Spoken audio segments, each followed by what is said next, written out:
So today we're taking a look at this box of earplugs that Ticonn sent me to review. I go through a lot of earplugs because whenever I'm either shooting or working outside or even just traveling, when I take the plane, every time I take the plane, I like to have earplugs. And I'm always losing them or whatever. They get dirty, throw them away. So it's just nice to have.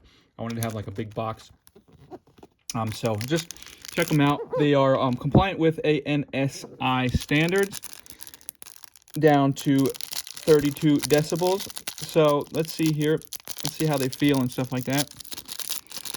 They come all individually packed. So this is a box of 200 pairs, individually packed pairs, which is nice. They're not that expensive. It comes out to really cheap per pair. So you use them.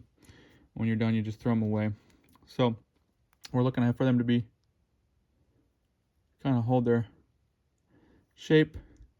These are actually somewhat smaller than some other ones that I've seen, which I kind of like, because other ones, after a while, they'll start to hurt my ears as they kind of expand out more and more, like pushing my ear out.